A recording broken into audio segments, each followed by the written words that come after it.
To sleep, perchance to dream, aye, there's the rub.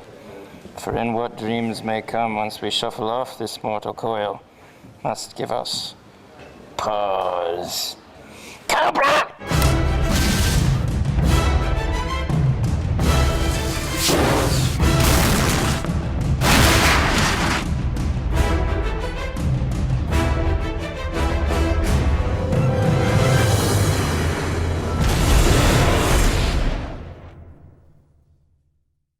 Technically, G.I. Joe does not exist, but if it did, it'd be comprised of the top men and women from the best military units in the world.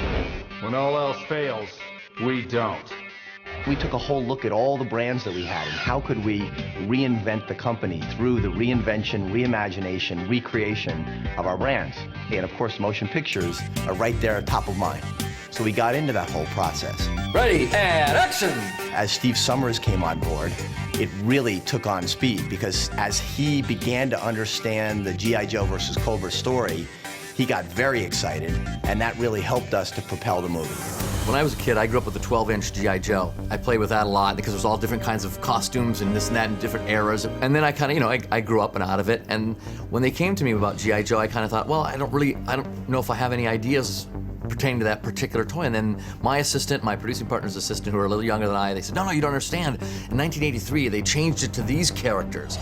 And I really fell in love with this new era of G.I. Joe. I just thought, oh, this is spectacular. It takes place, all around the world. It's just a really unique world with so many visually interesting characters. And so that's what kind of brought me into the whole thing. G.I. Joe is the code name for America's daring, highly trained Special Mission Force. Its purpose, to defend human freedom against Cobra, a ruthless terrorist organization determined to rule the world. We really wanted to introduce everyone to the G.I. Joe versus Cobra fantasy because we felt that was the right way to go for the movie. It was much more of a comic book movie, much more of an all-audience movie, and it was really there in the comic books. Larry created a lot of this stuff, and so I wanted to make sure he was happy with it all, and he was looking it over everything and gave us a lot of good advice, and so that the core fans would be happy with it. Fans are always in abject fear that their precious thing will be trampled in the mud. What struck me about the story or the script was that, I like these characters. When I was first asked to do G.I. Joe, I got the Bibles, basically, from Hasbro, then got a hold of all the comics, went through all the great Larry Hama comics, and, just found all these amazing stories and, cool gadgets and, wonderful set pieces. So I found in one of the comics these nanomites and hit upon that as that's a very G.I. Joe thing, let's use that. And then the rest was all character stuff, let the characters interact, because that's what you really care about at the end. There's all these great relationships because they never killed anybody off. It went on for years and years, and everybody got to meet each other, and there's all these, it's like a giant soap opera. And so it was just really fun because you get to take all these interesting relationships, characters, ideas, and now my job was to bring it forward and make it real. The process itself has been amazing because the movie was written with very short prep, and then Steven basically throughout the period of filming had to be on his toes every day to figure out how am I completing this scene, what are we going to do in this scene, and every day a plethora of ideas were thrown at us. You can't do this wrong. I told Steven, look, if my life is threatened by these comic book people, I'm gonna whoop your ass. So you got to do this right. Well, the key, what I wanted to do is I knew there's a great fan base for G.I. Joe, but there's also far more people who don't know anything about it. And so my job was to make a movie that the fans would love, but everybody else would love as well. It's the first day of filming. Very excited. Trying to get a movie of this size. Hey, how you doing? Morning. Hey, trying to get a movie of this size made, or to the starting gate is like lifting a dead elephant uphill. I think one of Steve's great strengths as a director is his understanding that filmmaking is a very collaborative art. He knows that he has a lot of people that are very, very skilled in lots of specialized ways that can bring so much to the table. A lot of care has gone into this movie, even though we had to rush this movie, which normally on a movie like this, we prep for minimum 30 weeks. On this one, I think we had 12 and a half weeks. And this is a manufacture movie, which means we're making the props, we're making the costumes. It's not like we're just going and buying the stuff off the racks, So you got to cast the actors, and then in most cases, you have to do a body scan and a body sculpt, and you know, make their costumes. As you can see, it's pretty tight leather. Can't really bend too well in it. Can you see the breathing? Yeah, you can, yeah. In March or so, we had probably about 1,200 different crew people in various positions working. I would say at the peak of production, we had units shooting in Los Angeles, Prague, Norway, 3 different time zones, 3 different countries, and just trying to sort of hold it all together and make sure it was all happening. Here, look at this. Look what we got here. Sets and more sets. I love sets because it just gives you so many ideas as to how to shoot the scene. The bigger the set, the more fun it is for me. There's about 135 sets in the movie. There's been just a tremendous amount of design in this movie. One of the really interesting things I found from a design standpoint was looking at all the research and looking at all the comic books and all that stuff. It seemed like the Cobras had the kind of a slick stuff, and the Joes stuff was a little bit more utilitarian, a little bit more everyday military. We do have a lot of big sets, and what's interesting about this movie is that we also have a lot of small modular sets that will be expanded in post-production through digital means. So we've kind of mixed it up a lot on this movie, in fact, more than we have on other films. I was really kind of blown away to the extent and the detail in which they built the hangar where the G.I. Joe base is. This thing was huge. Yeah, I mean, they got a lot of stuff going on in this. We come in, and it is just acres of just sets, and as a scope of this movie goes, we are finishing sets as like the night before we shoot. We will shoot that side first, and then Which is green screen, right? And then while we're turning around here, if we get time to, I don't think we'll do this shot today. Probably do this tomorrow. Okay. Cliff. We're gonna, of course, we're gonna shoot it. No, we're not. I bet you anything you like. So yeah, how can I fight the AD? He just slows it right down. He just says, okay, we're not gonna shoot it. Talk to you about. Which one? All right. What are we else are we gonna do this afternoon?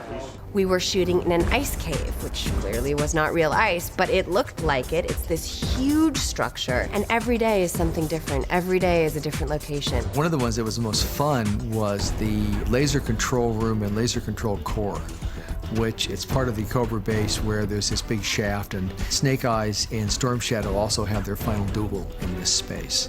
And it was really a fun set because it was about 5 stories high and fairly large, and there was a huge action sequence that takes place in it. This is the particle acceleration set, where our evil villains are going to weaponize the warheads, which could eat all the metal on the planet. What happened for me with a lot of these was we had to do them so quickly that we really didn't have much time to really think about it. We really had to go ahead as fast as we could, and sometimes as the sets would come to fruition, I would really be watching them very, very, very carefully, hoping that this is going to work out, and then the company would get there and the lighting would be done and they'd photograph it and they'd say, you know, this looks really good. So it's been a whole series of good events like that. And now we're going to blow up some more stuff.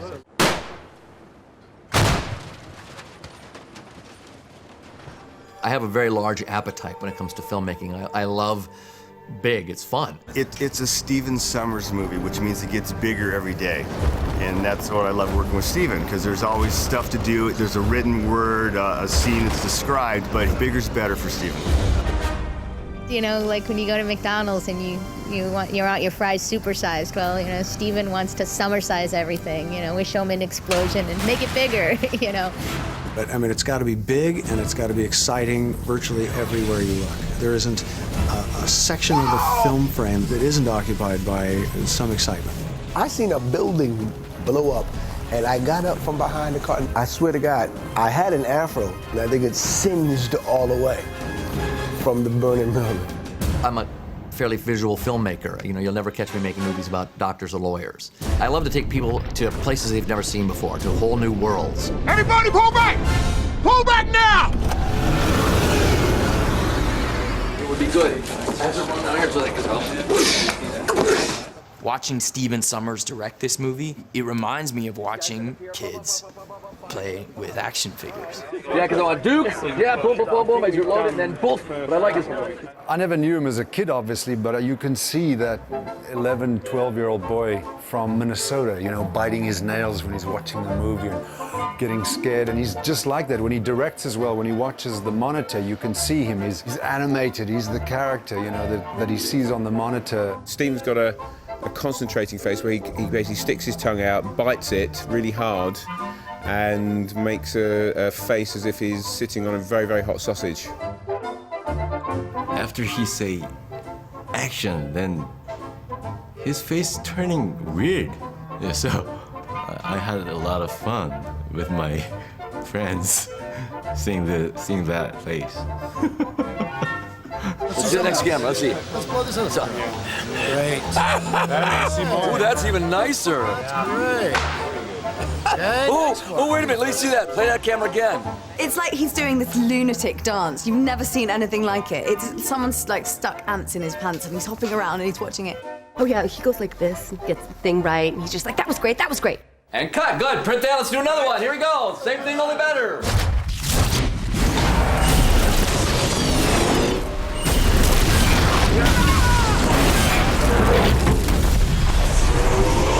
There's 4 really big set pieces, and they're all very different. And the truth is, in a couple of set pieces, there's 2 or 3 set pieces within the set piece. The first scene, there's a giant fight, sort of a convoy at night. Okay, the favourite scene is going to be the intro, because I've got this massive, fat, gigantic gun. I mean, it weighs about 100 pounds, and I hadn't actually seen it until the day we were going to shoot, and then I hang out from the side of this helicopter, and it shoots 600 rounds per second. I mean, this thing rains bullets. Another blast in here, right? And right down here. Right down here. Okay. Don't make me kill a woman. You know, I'm up there in strings, and I've got it attached on me, and I'm dangling out the side of a helicopter, and it's heavy, and you know, my private parts are getting crushed, and you know, you got 5 marks to hit, and you got Steven saying shoot here and shoot there, and it's the greatest thrill ever. Snake Eyes makes an incredible entrance in the picture. When we first meet him, Snake Eyes rappels out of the howler right into combat with these vipers. So I get to actually do a 50-foot wire gag where I'm way up high, upside down, rappel down with my sword out, take out 3 vipers in one swoop, use the gun. But I wanted it to be iconic. I wanted it to be really cool. I wanted to show the audience that there wasn't any trickery apart from the wire work. I mean, I had to be on a wire. But I wanted to show that I can do this. And to be above the trees at 3 in the morning, to land, to take out guys that were 6'6", intimidating. It was really exciting for me, and I wanted that to be the time when the audience and the fans go, there's Snake Eyes. The stunt people, we all just sat there in awe that he could remember and nail each move. To be able to come in upside down, flip, land on the ground, draw the sword, take out 3 guys, pull his pistol, not look, fire, kill 2 guys, and then hit a posture. When they yelled cut, everybody was just silent. We were just staring at him like, oh my God, how'd he pull that off? And he did it time after time after time, and it was perfect. It was brilliant.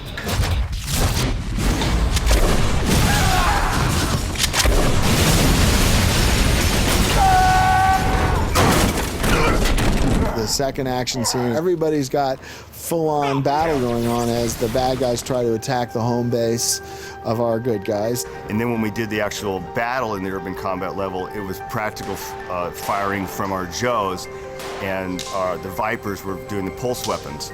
So we had a combination of bullet hits going down and also big explosions happening. And cut it, okay? Don't go in until we get the all clear from effects and stunts, please. We took all the cast and put them through 2 days of gun weapon training where they learned how to fire handguns, rifles. I'd already had a little bit of gun training and stuff, but they took us all out and like put us on a gun range and let us shoot live rounds, which was kind of crazy. I've never fired a gun before in my life, so this was a new experience for me. We went out to a gun range outside of LA and got given Glock pistols with real live ammunition in them and shot at targets.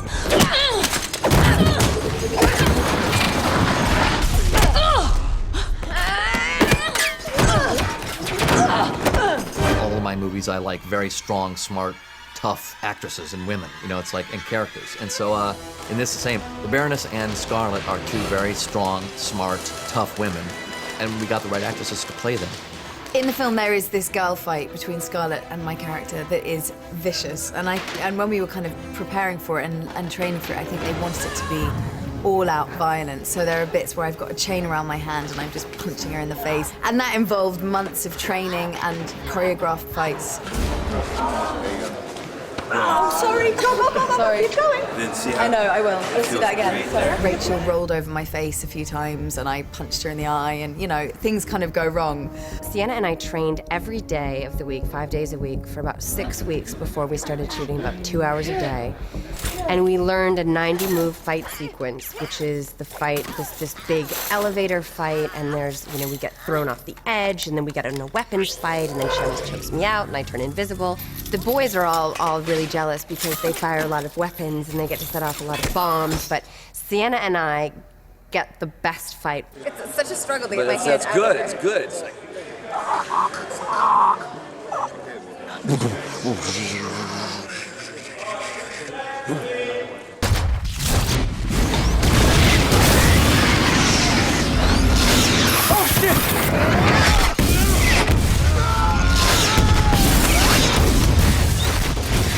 The Accelerator Cheats, in a way, it summarizes the tone of the movie because some really serious stuff is going on, but it's just outlandish and crazy. About 20 years ago, one of the first scripts I wrote was called Accelerator. And it never sold, and it was about this Accelerator Suit. I just knew as soon as I got involved with G.I. Joe, I thought this is the perfect vehicle of action sequence. The challenges of the Accelerator Suit sequence started from the very beginning. So I sat down with a storyboard artist and then subsequently a previs artist to map out an 8.5-minute sequence of just the most mind-boggling roller coaster riding action fun stuff involving these Accelerator suits that shows off the speed, the agility, the power of the suit. Part of the problem, of course, with trying to shoot anything live action, and we did explore it, and we even tried to shoot some of it with these guys in practical suits, is that they simply can't run 60 miles an hour. And what we did do, subsequent to some of our early testing, we did some motion capture with our actual actors. And with the whole like motion capture thing that we did, you do all these obstacle courses and you run and you dive and jump and slide and roll and like all the information that they gather, they basically are going to put into that suit. And through the wonders of computer graphics, we managed to manipulate their actual run cycles and accelerate them to the point where their body motion could in fact reach 40, 50 miles an hour and feel very, very organic, very natural.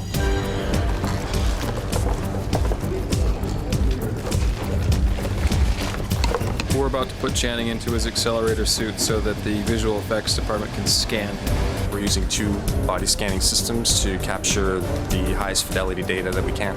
They do a full body scan, capture the color, geometry, the shape of their suits, you know, props they may have on them, and then those can be used in visual effects shots where using the real actor isn't necessarily the best idea. We're not even really needed. I don't know why we're going to be in the suit, really. They're just going to make a digital guy. I don't know why we're in the suit. I need to ask that. If hell was a costume, it'd be the Accelerator Suit.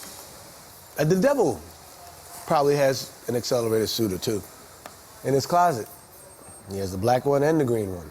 I don't like it, but I'm an actor, and it's what I do. This shot for the Accelerator Suit chase sequence is about 8 seconds long, and we spent about almost an entire year creating from inception to completion. So we started off with a pre-visualization. You're traveling through the air, but at high speed at the same time. So the camera's moving still at 45 miles an hour forward, but the characters themselves are slowed down to about 120 frames per second.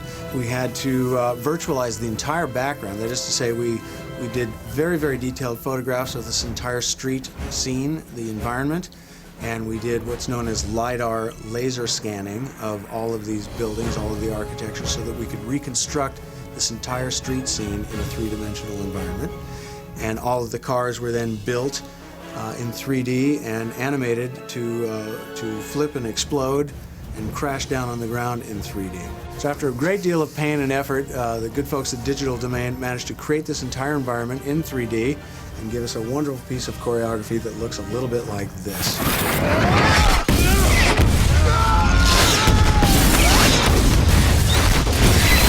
On this movie, we had to wait until August to shoot some of our Paris sequence because all the Parisians leave Paris in August and we can kind of run up and down their streets. The culmination of the Accelerator Suit chase is the collapse of the Eiffel Tower. And so as part of that, we wanted to make it one of the most spectacular moments in the film, certainly. So we went out of our way in the pre-visualization process to find out all the various angles, the coolest angles where you could just see the tower coming down and get something spectacular out of it. And of course, throughout the post-production process, we had to build and animate the tower and make it assume the mass and the weight of the real tower so that in falling it felt like the real deal. What you're about to see is one of the early animation tests using the live-action background piece that we shot of the tower dropping just to get a sense of speed and composition. You'll note that in this early version the tower doesn't extend all the way across the river, and subsequently we decided it really should do that. This is the reality of how tall the tower is and where it would truly fall as a real simulation. Of course, for the movie, we wanted to make it a little more spectacular and take advantage of the entire river. So this is one of our first water simulation tests where we had the tower falling in the correct speed, the correct angle, the correct location.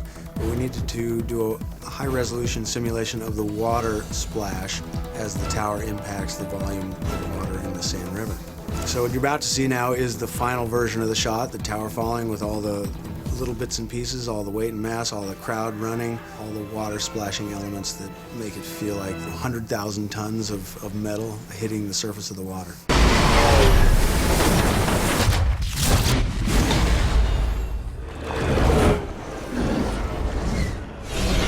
Fan out.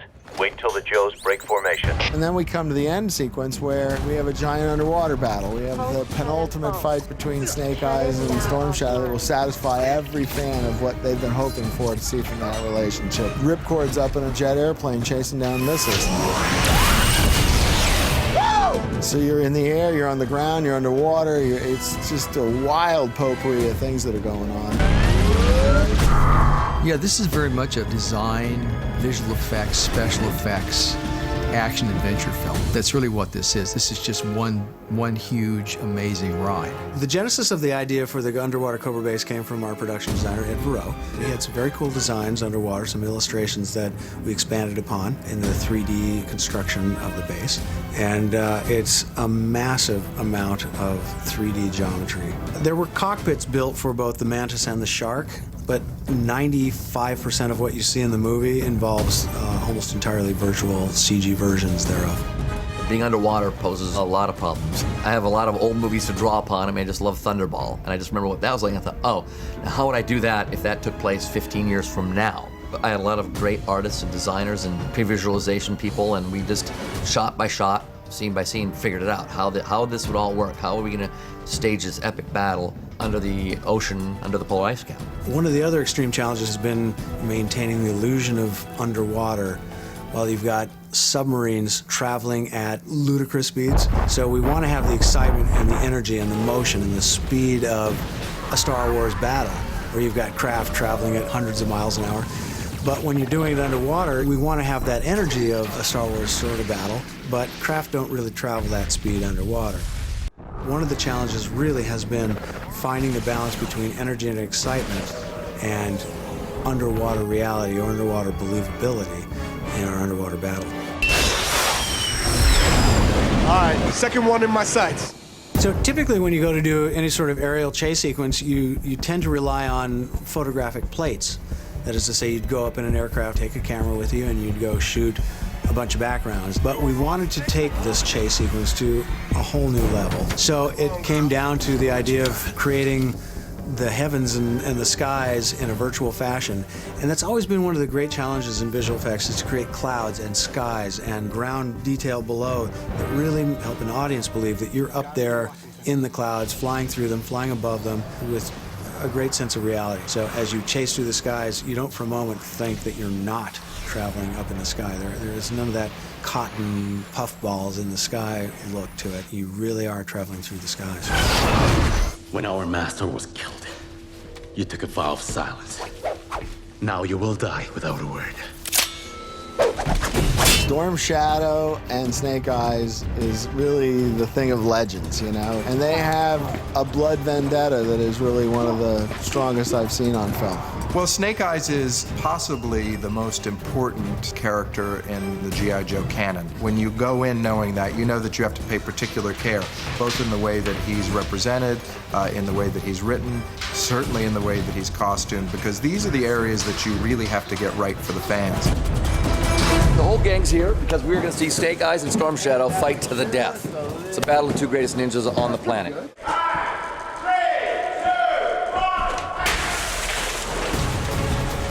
I knew that there had to be a climactic battle between Snake Eyes and Storm Shadow. It's an epic story set within our story about these two guys who met each other when they were kids. Snake Eyes took a vow of silence because of the death of his master, and that really interests me as an actor because I really do like to use my body in a physical way. He was just a phenomenal character in the comics and the cartoon that growing up as a kid, I wanted to be like that. You know, so whenever I saw a ninja movie or a martial art movie and the guys were bouncing off the walls, I wanted to be like those guys. And the good thing about it, if Ray gets a bit tired, Bob, the first AC here, can take over. Oh, it's perfect. I mean, I can't tell the difference except maybe the tennis shoes. It was challenging with the wardrobe on, the visor on. I've got these big metal shiny spikes, you know, popping out either end. It was a great fight scene, and plus Storm Shadow has two swords. I think Ray and Beyond really loved their swords. Beyond had these swords that connect together, and he did it really cool in the movie. And you know when an actor does something really cool with a prop, and they really dig it. There are a bunch of style of martial arts, like with the sword to MMA fighting, because these days they love MMA fighting, so they want it to be like more real. I'm above wielding shiny blades and spinning at each other, and we're flipping and bouncing and jumping and breaking. You know, I get to do a little bit of body popping and breaking in there, so it was fun. We became so good friends because we were always together. So yeah, he became one of my best friends in this team. That was a great time, even though it was so hard and tough during the practicing and training. Vision going off on the cue. What else do you want? Any other like sparking? He's the best. He's the best. He's the best. We give a lot of hugs on the set.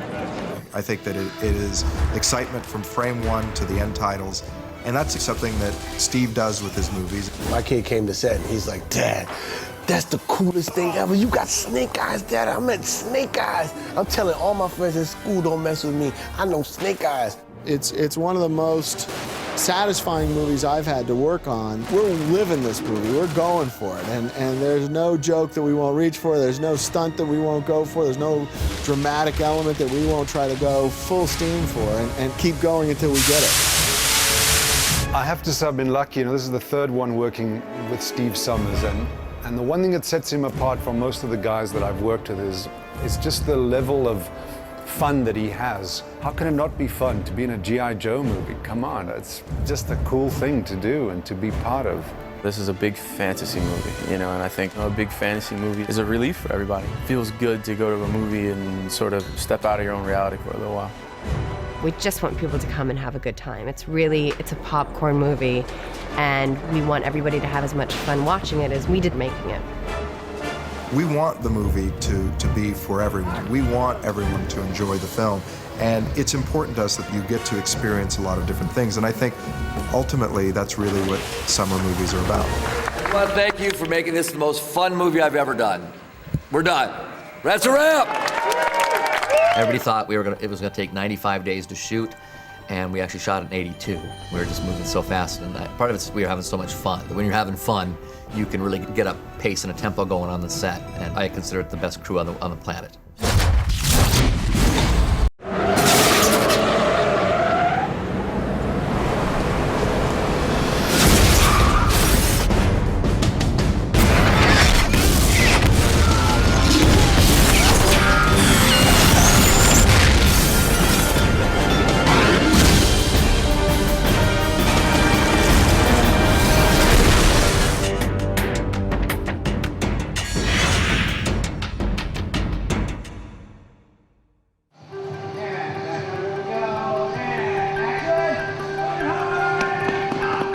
Years ago to make a live-action G.I. Joe movie that was pre-CGI, the ability to do the effects just wasn't there. Capture. Technology has finally arrived that you can do something of this scope and do it the way it should be done. All right, so now we're going to do it with some action. We're going to roll into this one.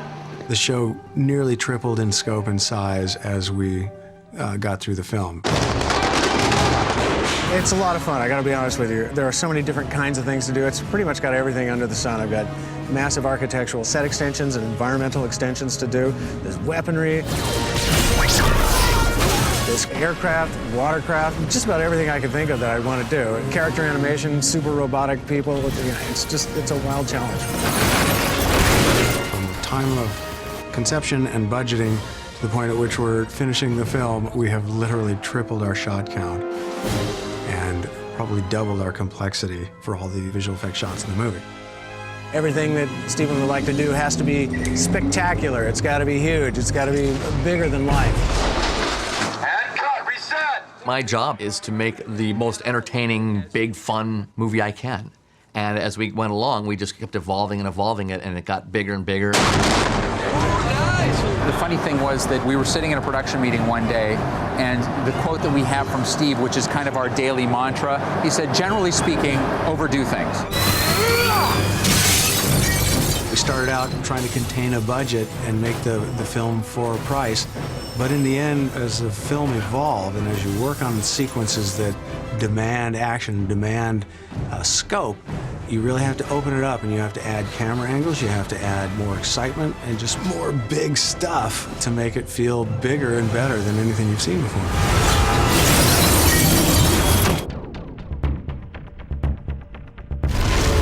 When we started designing the film, a couple of the sequences that we had in mind were the convoy attack, which is at the very beginning of the film where the bad guys attempt to steal the warheads and fail. And we knew that we wanted to do an underwater submarine battle, reminiscent of Thunderball, an early 007 film. It was something that was in the back of Stephen's mind, something he'd always wanted to do. We did a fair bit of previs on the convoy attack to establish the pacing and the type of attack that was to take place in there. And part of our previs challenge was to figure out what the sequence of events and the order of events was to be in terms of the Typhoon picking off all the aircraft and subsequently the motorcraft down below. The enjoyment about working on the convoy sequence was it wasn't a full previs on that. There was boards mixed with previs, so there was a general direction of how they wanted to go. We went to great lengths to figure out what the composition of all of these shots would be so that we would know where the Typhoon might sit in a given shot and where the ground-based vehicles might be or the aerial-based Apache helicopters might be and what sort of lenses and focal lengths we had to shoot with. Action! Incoming! We spent a lot of nights, I think it was like 3 weeks of nights up in Simi Valley doing the convoy sequence. And what was interesting was we had to develop the bad guys coming in, and they were flying in on a plane that was not realized at all, except in CG. The Typhoon, which has these concussion cannons, which is this new technology of weaponry, that we had a loose technical idea of what the weapon was. And the way it's supposed to work is it's a sound wave that pretty much just flattens or accordions anything that it hits. So the first of the helicopters, there's two that get hit. The Typhoon swings around, aims, and then shoots, and in slow motion we see the cannon force hit it, rip apart the sides of the helicopter, and it turns into an accordion and then explodes. And then the second helicopter explodes and start spinning back towards Earth, and as we tilt down, it basically transforms into the practical helicopter, and then you see the explosion on the ground. So these are the live action components of a shot where we see our Special Forces helicopter getting hit by a concussion cannon and imploding and then exploding and then falling to the ground. We had the B side of the plate of the actual practical and the ground, but the whole A side, the sky, the mountain backgrounds, and the actual helicopter, we had to build that environment and then match move it into the practical plate. And here you're looking at a first stage simulation of the compression on the aircraft as it's being hit by the concussion cannon. And then it's sort of a quick, easy blend into the live action component so that we can see timing, camera angle, and sort of work out where the blend will happen to the live action explosion. And of course now the final piece where you see the concussion cannon component hitting the aircraft, the accordion style crumpling, and then the explosion, this time without the crane and all the other live action components. But you can see now that it's a seamless blend right into the live action component and the explosion on the ground. Once the destruction starts, then you're good, because it's just getting the believability of what this technology is and how it works. Once you start seeing it, I don't think it matters. You're like, this is kick-ass. It's ripping this thing apart. And next time it shoots, it's going to be even worse. So that's kind of the feel that we needed to get our point across. CIS was the single largest vendor in terms of volume of shots on the film. They touched on many, many sequences. The big sequences that we dealt with were the pit, the sand area around the pit on the exterior, the pit environment, which comprised of 3 levels, the top level being the landing platform area, middle level being the aquatic training zone, and then the bottom area, which is technically the pit, and the polar ice cap sequence, which entailed both the exterior icy environment and then the interior, the ice cave that was part of the Mars base. One of the funnest things about doing the pit environment was establishing all these different levels where most of it didn't exist. We did in fact have the main pit environment, but it really wasn't even as big or as large or as deep as we wanted it to be. And so that everything that we did in that establishing sequence was practically virtualized as well. They built a little bit of a set on Downey Studios. I guess a little bit of a set's a little bit of an understatement, because they had a couple stories worth of buildings and some rock wall, but you know, we put over 1,000 feet of rock wall around. The whole landing platform area was completely virtual. What we're looking at here is the original blue screen photography in which we see the establishment of the G.I. Joe pit environment. This is what we call the landing platform. And you'll see in a moment how we take this bit of blue screen photography and place it into a much, much larger virtual environment. Now what we're looking at is what we call the post-viz, or the first pass use of the 3D environment as it's combined with the live action. So you see that it's a very rough-looking environment, rough-looking geometry, rough composites, but it gives ourselves an idea of how the shot ultimately will look. And it gives ourselves something to work with an editorial for pacing and timing and all of that. This is now what I would call an interim version, where you're starting to get a better sense of the environment. There's a little more detail built into it. You get a better sense of the craft textures. Obviously, there's some compositing issues still not worked out, but you can really get a feel for the scale and the size and scope of the environment. And of course, now the final piece, where you see the detailed surfaces of the craft, you get a very strong sense of all the detail, the number of craft, how deep it goes, the scale by virtue of all the people involved.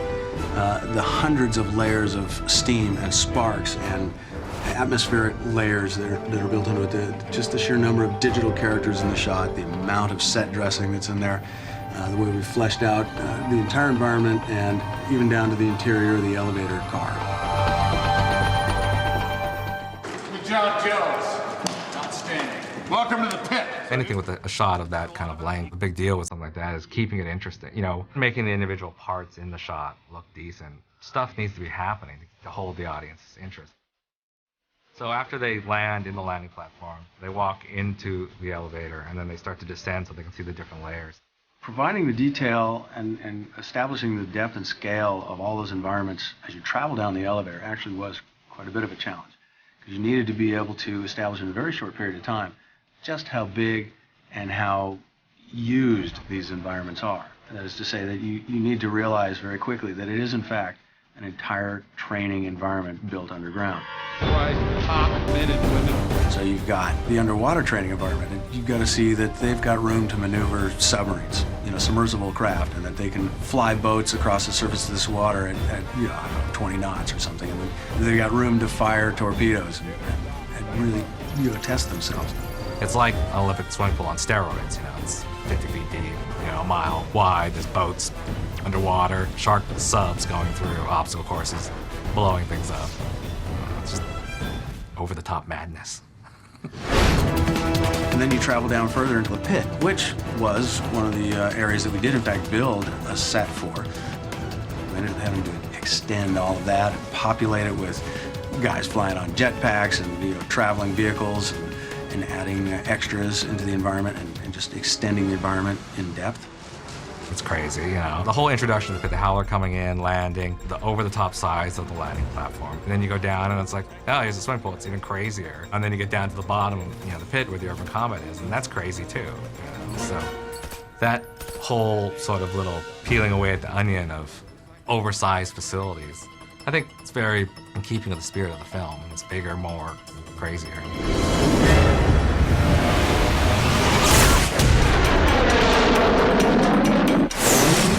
We had a great deal of fun choreographing and dealing with the Night Raven aerial chase. The Night Raven, that was a fun plane. It was talked about using proportions from the SR-71, and which I thought was great. Let's bring that back. And so we kind of took the feel of what we were doing with Cobra Tech and incorporated it into what an SR-71 would look like if you cross-mix the two. And the goal, literally from the outset, from Lorenzo de Bonaventura, was to make the audience vomit. That is to say, get us so deep into the action to really make us feel like we are flying the jet, that we're feeling the 6 Gs of gravitational force when we make the turn, and when we chase this aircraft, that it's traveling at Mach 6. We actually built it all in previs, and we remained very faithful to the previs. We spent a fair bit of time getting it right, and to their credit, Frantic Films did a great job in the pre-visualization of that sequence and got the energy of it and the motion of it very quickly early on in the pre-visualization cycle. The planning with Boyd and with the director was right down to the frame. So we were pretty clear on what we had to do. But in the meantime, we knew that practical photography for these, especially with the drama of what the camera was doing, was impossible. So we had to develop a way that allowed us to create an environment that changed, because the plane starts at the North Pole and ends up in Washington, D.C., and then goes to outer space, practically. So we needed to build those environments that it flew through. Also, everything except parts of the interior of the cockpit is completely virtual. And I say parts because we also rendered the interior of the cockpit. And there were times when we only used ripcord in the chair, and there were times where we used ripcord in the chair and the console behind him, but not the console in front of him. And it just was whatever worked best for the shot. We don't know what drives it. It doesn't have conventional rocket engines, so we got to make that up. So the challenge was to do all those things and then have it still be believable.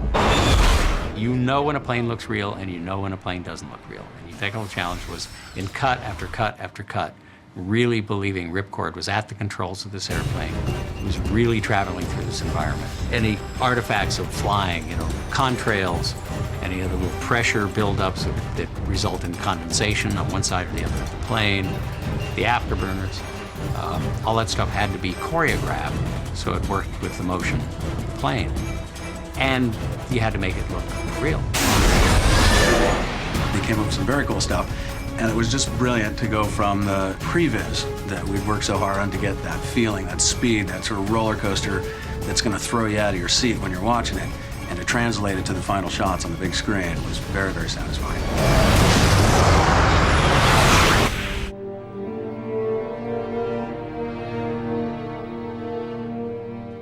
One of my favorite sequences in the film is the underwater sequence, which at the very end of the film has a submarine battle taking place in the waters underneath the polar ice cap.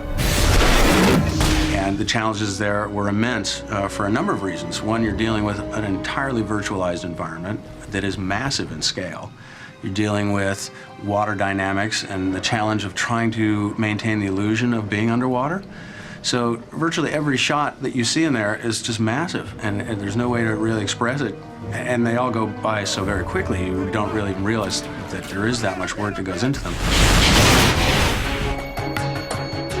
The underwater sequence was initially prevised by Frantic Films, with a certain part of it being done by Halen Entertainment. And it was very nice template for us to work from. But then we turned to Moving Picture Company in London to translate all of that to the big screen. They did all of the modeling of both the craft and the environment, and they fine-tuned the animation for each of the respective shots that we had to do. The designs for the underwater craft were done initially by our art department, and we followed those fairly closely, with a couple of exceptions. We modified the G.I. Joe sub, the mothership, and the Trident sub.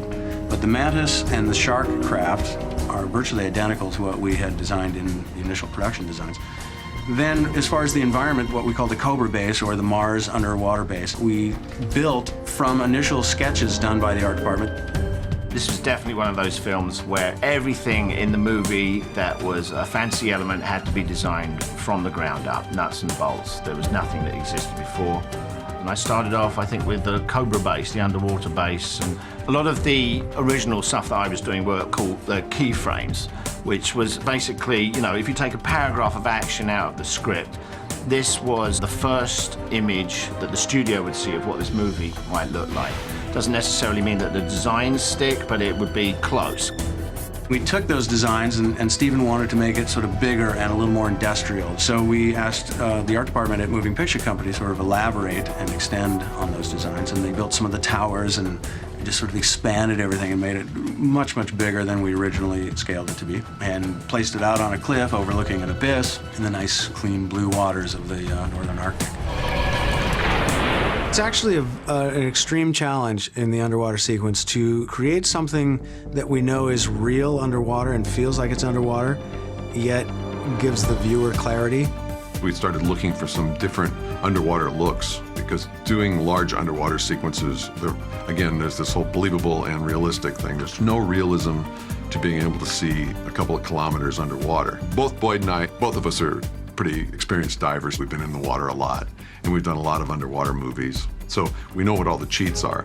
But I think that, you know, some of my experience in lighting and things like that became more important to kind of give it some depth and some realism. And so we try to balance reality with cinematic reality. We want to maintain the illusion that you're underwater all the time, vis-a-vis bubbles and detritus, or what we sometimes refer to as marine snow, and distortion and color filtration, with the idea that you can see a half-mile away without any problem whatsoever, and it still looks really cool.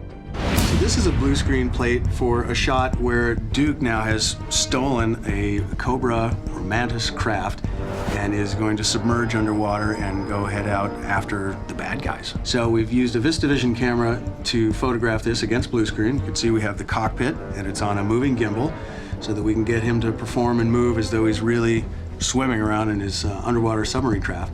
And you get the live actor in his environment with some interactive lighting, because there's all kinds of explosions that are going on as the shot is happening. So now you can see how we've taken the live action photography and sort of loosely mapped it into, or composited into, our previs version of this shot. When we were shooting on set, we had this previs in front of us, and we knew that this is the sort of motion that we wanted to try and get, so we could match the timing and everything else. And now you can see that we've built a new 3D environment, and we've taken our live action photography and properly tracked it into this new 3D environment. This is obviously a very rough version, but it gives us an idea of scale and size, pacing. And of course, now the final piece, our live action photography is now mapped into the finished 3D environment with all the explosions and all the water elements and bubbles and particulate and debris falling and splashing and filling the frame.